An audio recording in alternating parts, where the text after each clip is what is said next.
Hello everyone, and welcome back to the channel. Today we're taking a look at Pirate Nation, a new type of game filled with high seas adventure, treasure, fun, and unexpected surprises. TLDR. Plenty of progression, start of a strategic card battler, great art, interesting mechanics to avoid idle farming, possibly could get a little grindy. How to play. The game is currently played in your browser. You need to access it via a code or by holding one of their NFTs. Game loop. There are multiple threads of gameplay to the game. Firstly, are the quests, bounties, and crafting. You start the game with an energy pool which refills over time. This energy can be used to complete the different quests and harvest resources. The basic resources, such as iron, cotton, and wood, are harvested by sailing around in your ship until you find a resource node on an island. While searching, you can also find chests, which contain marks. Each task gives you some XP. This XP goes towards leveling up your character. As your character levels, you unlock more cards for your gauntlet deck. The basic resources are then used in crafting. You can craft equipment, ships, and decorations. The equipment is then used to complete the more complex quests from the quest board. These complex quests have equipment requirements and are sometimes time gated. On these quests, you can find further materials and equipment, allowing you to progress to harder and harder quests. Additional to the quests, you also have bounties. In these, you send your pirate off on solo adventures, taking a set amount of time.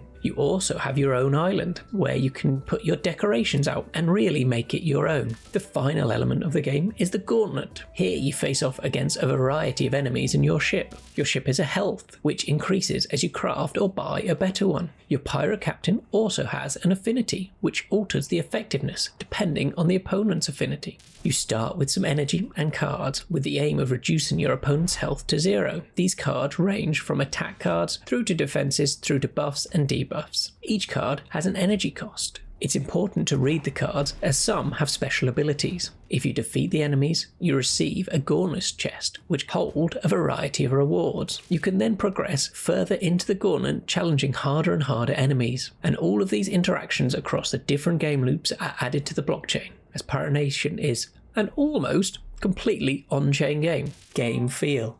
The change in the recent update to have you sail your ship rather than just an idle farmer is a lot more engaging. I do worry that it might get slightly repetitive after a few days, so it'll be interesting to see how it's received in a month's time. How each quest gives you something to build into your next quest is a great way of always giving you something to aim for. Having your own little island to decorate really plays into people's nesting habits, and it would be good to see a social side added to help show off my island. The gauntlet is really clean. It's still a little basic when compared directly to standalone TCG projects, but it's showing good direction. The whole aesthetic is executed really well, and the animations make it all come to life. Having long bounties requiring additional pirates is a good way to encourage players to build a crew without punishing single pirate players too much. Rating. The graphics and animations are well executed. The multiple game loops give you a lot of different experiences. Tying all the game loops together gives the game a true feeling of one ecosystem. The card battler is entertaining with enough depth to offer a challenge,